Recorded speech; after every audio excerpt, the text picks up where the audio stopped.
Mari kita sama-sama hari ini menyembah Tuhan kita. Mari kita panjatkan syukur kita kepada nama Tuhan Yesus Kristus. Come on.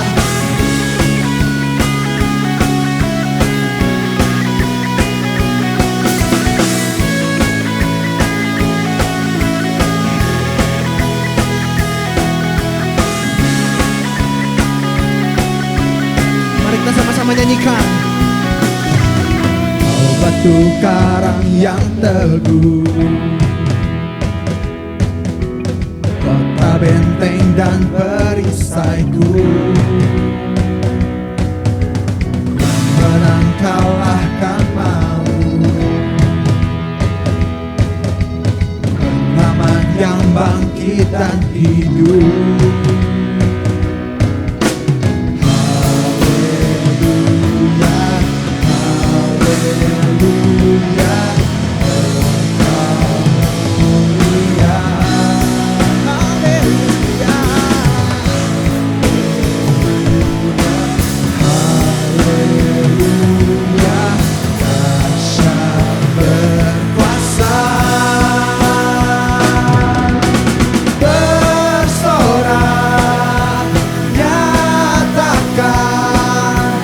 Yesus, Kaulah Tuhan, Kau Raja pemenang.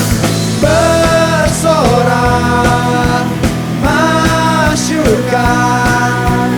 Yesus, Kaulah Tuhan, Juru Selamat dunia.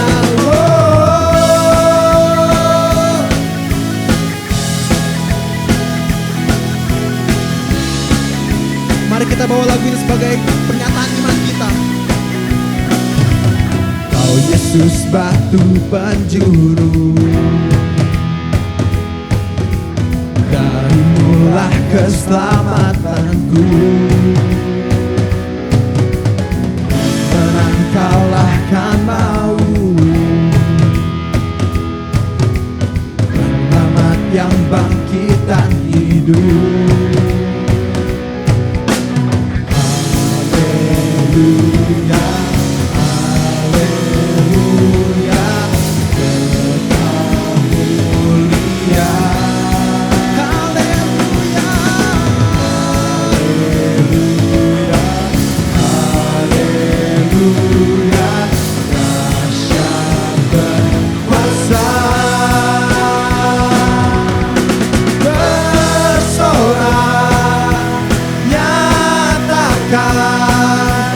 Yesus, Kaulah Tuhan, Kau Raja pemenang. Bersorak, masyurkan. Yesus, Kaulah Tuhan, Juru Selamat dunia.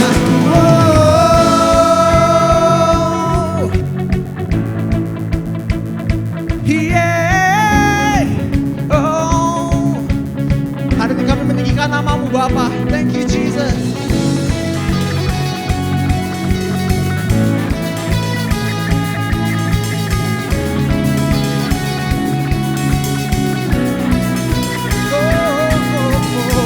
Agung dan perkasa, megah dan berdaya. Yesus Tuhan, Yesus Tuhan, tempat perlindungan, guru pertahanan. Yesus Tuhan, Yesus Tuhan, agung dan perkasa, megah dan berjaya. Yesus Tuhan, Sebut nama Dia. Yesus Tuhan, tempat perlindungan, guru pertahanan. Yesus Tuhan, Yesus Tuhan, bersorak, nyatakan. Yesus, Kaulah Tuhan, Kau Raja pemenang. Bersorak, masyurkan. Yesus, Kaulah Tuhan, Juru Selamat dunia. Agung dan perkasa, megah dan berjaya.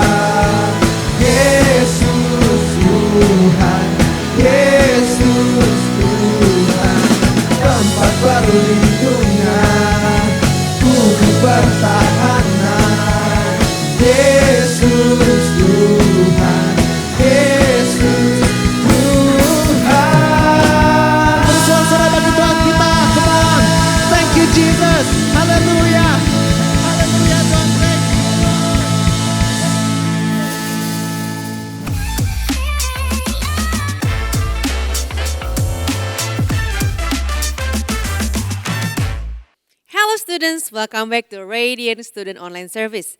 Saya menyapa teman-teman pelajar semua dimanapun kalian berada, sekaligus mengajak teman-teman yang ada di Bandung untuk mengikuti ibadah onsite pelajar di GKPB Fajar Pengharapan. Teman-teman bisa beribadah di satelit Pasir Koja, Kopo, ataupun Bandung Utara sesuai dengan daerah yang terdekat dengan teman-teman sekalian.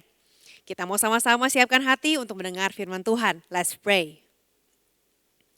Tuhan, kami bersyukur kalau Tuhan menyertai kami sampai hari ini dan kami percaya bahwa Tuhan yang terus menyertai, Tuhan juga yang akan terus membawa keberhasilan demi keberhasilan dalam hidup kami. Biar firman-Mu yang menjadi tuntunan kami, firman-Mu yang membuat kami memiliki hikmat daripada Tuhan untuk mengatasi setiap hal yang terjadi dalam kehidupan kami. Bicaralah pada kami, dalam nama Tuhan Yesus kami berdoa, amin. Teman-teman pelajar, hari ini saya akan menceritakan kisah Daud yang famous banget. Siapa sih yang gak tahu Daud? Tapi tahu gak sih, sebetulnya Daud itu pada awalnya bukanlah orang yang diharapkan buat jadi orang yang keren atau orang yang hebat, apalagi jadi Raja Israel. Daud itu anak paling kecil, anak bungsu yang paling muda, paling gak berpengalaman, dianggapnya paling gak bisa apa-apa. Karena saat kakak-kakaknya berperang pun, dia belum pernah punya pengalaman perang sama sekali. Jadi kalau ada perang, Daud itu disuruh diam di rumah. Udah kamu diam di rumah aja, jaga domba-domba punya keluarga. Yang sekitar 2-3 ekor itu. Dan selain itu Daud juga bertugas buat jadi pengantar makanan buat kakak-kakaknya. Jadi kayak ojol ya, ngantar-ngantar makanan, ngantar-ngantar minuman buat kakak-kakaknya. Kita mau lihat kisah Daud dari 1 Samuel 17 waktu bangsa Israel berperang menghadapi bangsa Filistin. Ini kisah yang sangat legend karena semua tahu tentang kisah Daud versus Goliat. Nah, saat itu situasi peperangan sedang memanas. Saul yang sedang dalam peperangan, dia pengen banget ada yang namanya kemenangan. Pokoknya wah harus menang, harus menang. Dan di hadapannya ada tentara Filistin yang sangat dipercaya oleh Saul bahwa dia pasti bisa memenangkan peperangan itu. Tapi tiba-tiba muncullah ada satu orang yang bernama Goliat yang besarnya tidak seperti manusia biasa. Dia sangat besar dan disebut raksasa. Alkitab menyebutnya itu seperti beast-like, kayak raksasa. Saul dan seluruh tentara Israel langsung ketakutan dan gemeteran. Yang tadinya pede banget, hilang semua kepedeannya. Goliat itu langsung menantang mereka, menantang tentara Israel dan berkata bahwa siapa yang berani melawan saya, kalau dia menang saya akan melayani dia. Dan kalau saya menang mereka dan seluruh generasi mereka harus melayani saya, kata Goliat. Meanwhile saat terjadi ada Goliat yang lagi menyombongkan diri di medan perang. Saat itu Daud sedang di rumah. Daud lagi ngapain ya kira-kira? Dia lagi menyiapkan bekal buat kakak-kakaknya yang sedang dalam peperangan. Kakak-kakaknya itu ada Eliab, Abinadab, dan Elishama. Dia mau membawakan makanan dan minuman untuk mereka sesuai dengan jatah dan porsi mereka. Jadi dia lagi jadi GoFood ya, teman-teman nganterin makanan, nganterin minuman kepada kakak-kakaknya lagi sibuk bertugas. Daud tahu dia cuma jadi pengantar makanan. Dia gak akan diajak untuk perang. Dan kalaupun dia mau, dia gak bakal diizinkan untuk ikut berperang bersama dengan orang-orang lain karena dia bukan tentara. Tugas Daud sudah jelas. 1, bawa makanan, bawa minuman. Dan bagi Daud itu gak masalah. Bagi Daud tugas dia untuk bawa makanan. Dan yang kedua adalah menggembalakan domba di rumah, jaga rumah, dia tidak masalah. Daud tidak peduli pada jenis tugasnya. Yang dia peduli adalah yang penting bisa melayani Tuhan, bisa melayani keluarga dan bisa menyenangkan Tuhan. Nah Daud kaget waktu dia nganterin makanan pas udah sampai dia dengan semangat dia lari bawa makanannya buat kakak-kakaknya, dia masuk ke medan pertempuran ke dekat-dekat situ waktu dia mau kasih makanan. Dia melihat loh kenapa tidak ada peperangan yang sedang berlangsung, kenapa semua tentara berdiri ketakutan dan di tengah-tengah situ di tengah-tengah lapangan kok ada raksasa yang berdiri sambil banyak omong. Tentara Filistin ini sudah datang selama 40 hari setiap pagi. Dengan tantangan yang sama dan belum ada juga orang yang berani menghadapi Goliat ini. Siapa yang berani melawan Goliat? Siapa yang berani untuk mempertaruhkan kemenangan itu? Belum ada sampai detik itu. Sampai Daud datang belum ada yang maju. Daud mendengar dengan jelas tantangan Goliat itu berisi tentang bukan hanya menantang bangsa Israel, tapi juga dia menghina Tuhannya bangsa Israel. Daud sangat marah, hatinya panas, dia gak rela kalau Tuhannya dihina-hina. Tapi dia juga tahu, wah kalau dia berani-berani untuk melawan, ikut-ikut melawan, dia bisa jadi kalah. Dan kalau dia kalah, maka seluruh generasi Israel akan diperbudak oleh bangsa Filistin. Tapi Daud menghadap kepada Raja Saul dan dia bilang, "Raja, saya minta izin dong buat melawan Goliat." Raja Saul bilang apa? Raja Saul dan teman-temannya semuanya menertawakan Daud. "Aduh Daud, kamu itu kecil, belum pernah perang. Tapi ya udahlah, soklah silakan.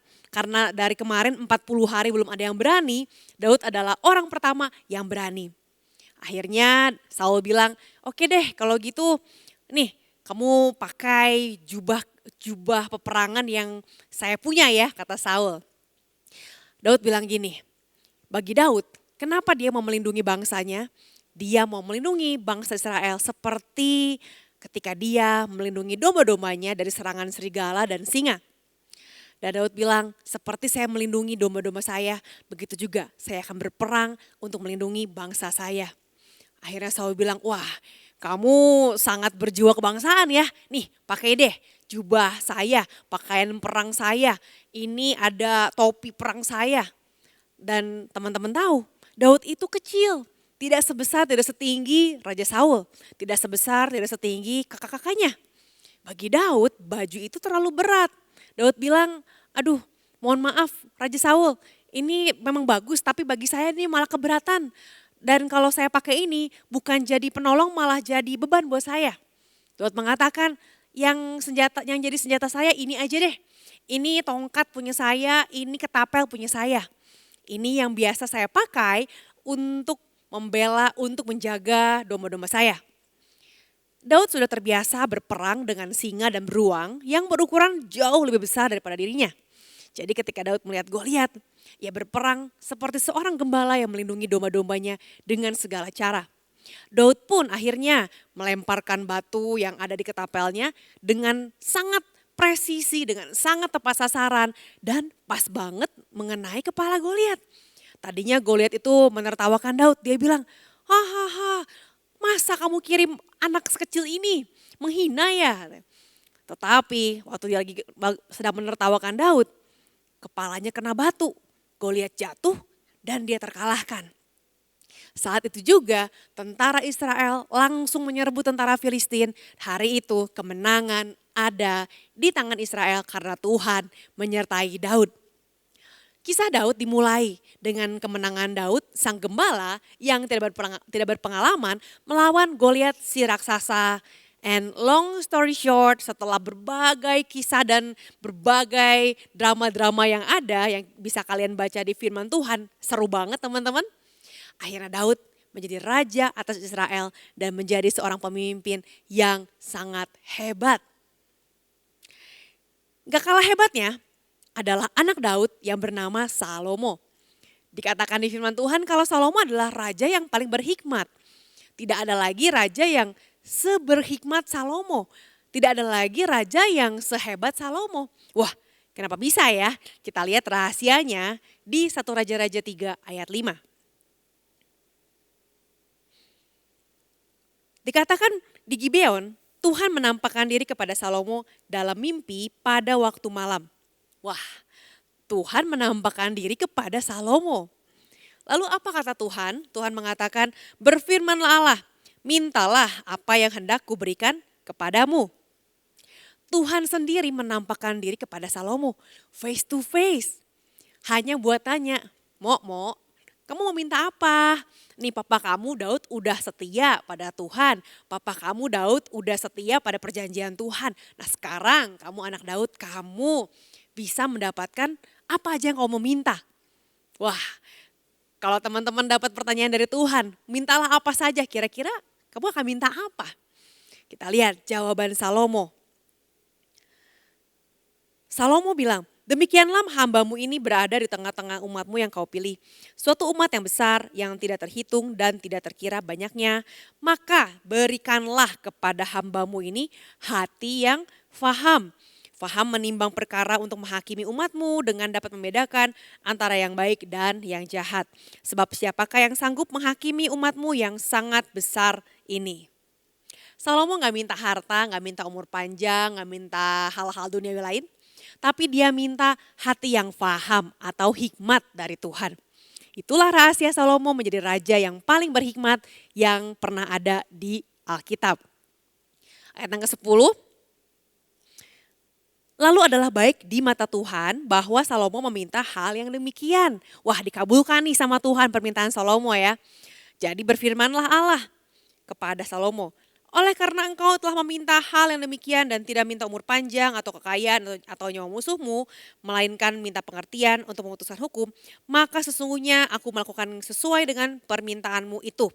Sesungguhnya aku memberikan kepadamu hati yang penuh hikmat dan pengertian, sehingga sebelum engkau tidak ada seorang pun seperti engkau, dan sesudah engkau takkan bangkit seorang pun seperti engkau.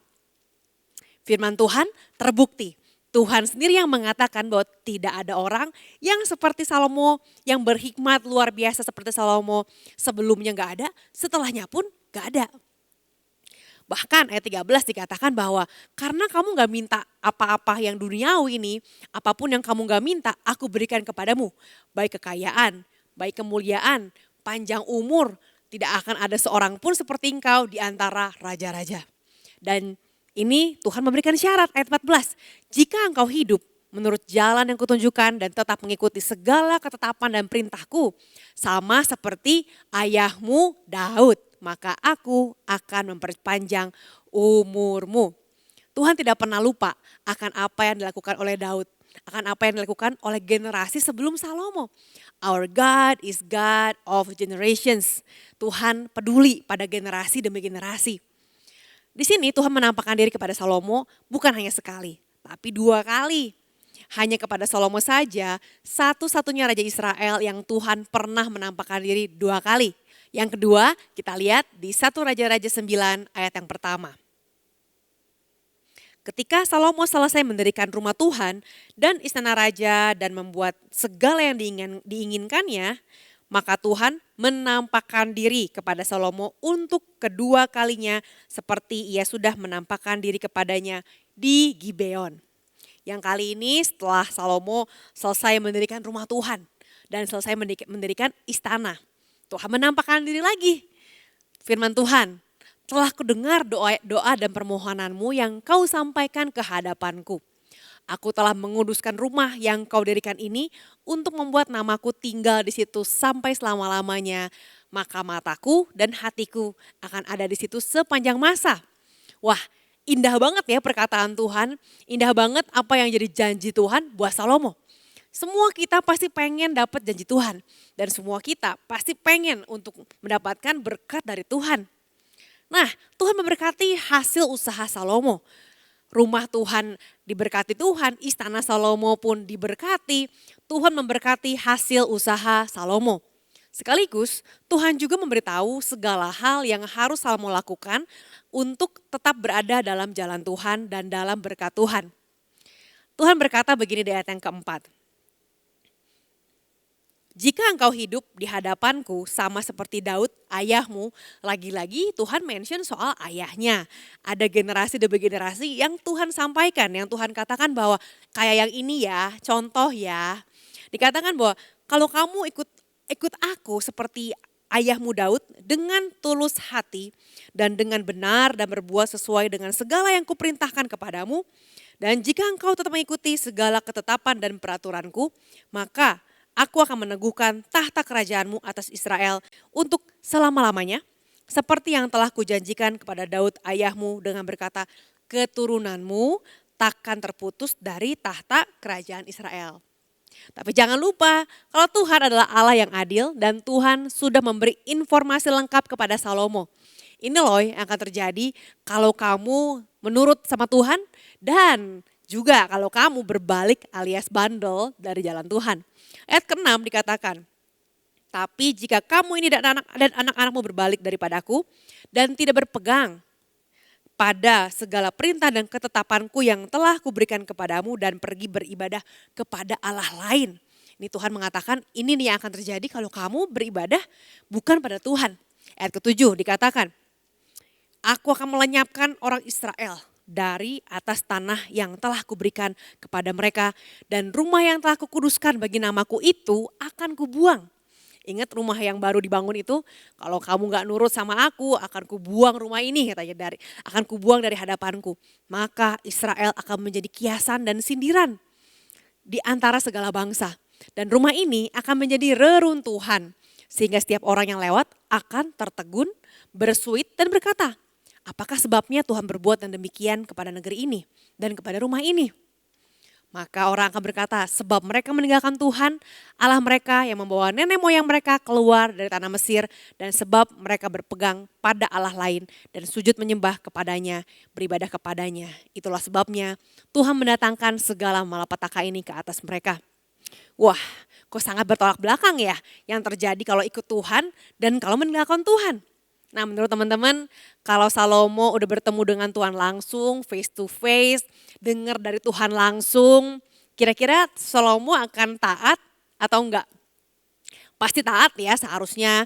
Kan sudah ketemu Tuhan langsung, udah mendengar suara Tuhan langsung. Siapa di sini yang pernah dengar suara Tuhan secara audible? Sheryl, beginilah firman Tuhan. Seringkali biasanya saat ini kita mendengar suara Tuhan, kita membaca firman lewat Alkitab. Bukan lagi melalui suara yang audible. Ada, tapi berbeda, tidak seperti zaman dulu karena belum ada Alkitab. Nah, saat itu Salomo bukan cuma ketemu Tuhan 2 kali.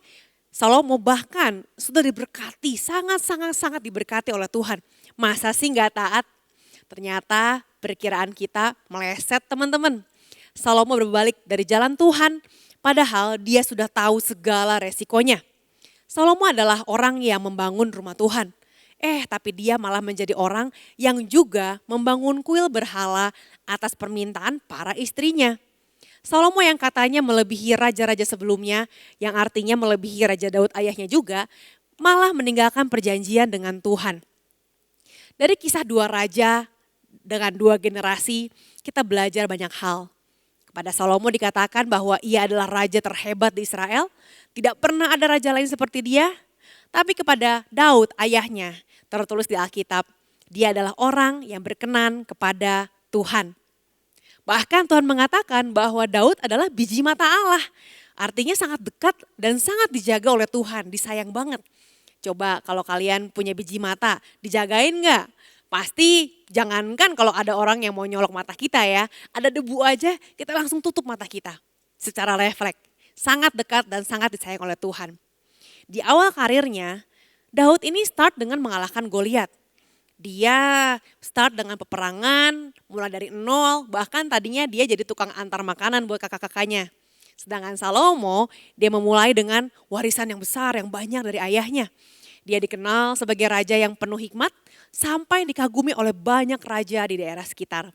Kita belajar dari Raja Daud, ternyata yang dianggap penting oleh Tuhan bukan pekerjaannya yang berhasil, bukan pekerjaan yang beres, bukan bangun bait Allah yang penting, bukan kehebatan sebagai raja. Yang paling penting bagi Tuhan adalah meneruskan visi Allah dari generasi ke generasi. Kalau tadi kita lihat lagi di 1 Raja-Raja 9 ayat 6 dikatakan, tetapi jika kamu ini dan anak-anakmu berbalik daripadaku dan tidak berpegang pada segala perintah dan ketetapanku yang telah kuberikan kepadamu, beribadah kepada Allah lain, sujud menyembah kepadanya. Tuhan berkata tentang generasi, bukan hanya kalau Salomo begini, kalau Salomo begitu. Dikatakan jika kamu dan anak-anakmu. Dan lihat perbandingannya di 1 Raja-Raja 9 ayat 5, keturunanmu takkan terputus dari kerajaan Israel. Tuhan mengatakan tentang keturunan dari generasi ke generasi. Keputusan kita saat ini akan mempengaruhi generasi yang akan datang. Daud yang kala itu masih berumur belasan tahun. Dia mengambil keputusan untuk hidup bagi Tuhan. Dia seumuran dengan teman-teman semua. Belasan tahun teman-teman, bukan 20, 30, tapi belasan tahun. Dia membawa perubahan besar dalam hidupnya dan bagi generasi setelah dia. Teman-teman, hari ini keputusan kamu akan menentukan keadaan generasi setelah kamu. Apakah hari ini kamu memutuskan buat hidup bagi Tuhan, berjalan bagi Tuhan, dan hidup dalam visi Tuhan? Saya mau tantang kalian. Yang pertama, kalau kamu belum pernah atau kamu pernah tapi sudah lama sekali dan kamu lupa apakah kamu masih hidup dalamnya atau tidak. Kalau kamu sungguh-sungguh mau rekomitmen dan menerima Tuhan Yesus menjadikan dia raja dalam hidupmu, hari ini adalah waktunya. Dan yang kedua, saya mau tantang teman-teman, maukah kamu berjalan dalam visi Tuhan dan meneruskan visi Tuhan dari generasi ke generasi? Mari kita berdoa. Tuhan Yesus, saat ini kami datang, kami kembali padamu, kami memutuskan menjadikan Engkau Raja atas hidup kami, Raja atas hati kami. Jadilah Tuhan dan jadilah pemimpin penguasa atas hidup kami, atas masa depan kami, atas semua aspek dalam hidup kami. Kami siap berjalan dalam rencanamu karena kami tahu rencanamu adalah rencana yang terbaik. Kami berdoa Tuhan hari ini agar kami menemukan dan mendapatkan visi dari Tuhan dan berjalan dengan setia dalam visimu. Kami membawa perubahan dalam generasi kami agar setelah kami ada generasi yang mengasihi Tuhan, yang mencintai Tuhan dan terus mau untuk membagikan kebaikan Tuhan kepada generasi yang selanjutnya. Kami tahu bahwa Tuhan belum selesai dengan kami dan semua yang Tuhan rencanakan akan terjadi dengan kekuatan daripada Tuhan pada waktu yang tepat. Saat ini jemaat Allah, angkatlah tanganmu, terimalah berkat Allah dalam nama Bapa, Putra dan Roh Kudus. Biar berkat Allah yang menjadikan engkau berhasil dalam segala yang engkau kerjakan. Dalam nama Tuhan Yesus, semua yang sudah menerima berkat Allah sama-sama katakan amin. Teman-teman yang mau untuk sharing atau didoakan, kamu boleh scan QR code di bawah ini. Ada pendoa yang siap untuk mendoakan kalian. So happy weekend, God bless you.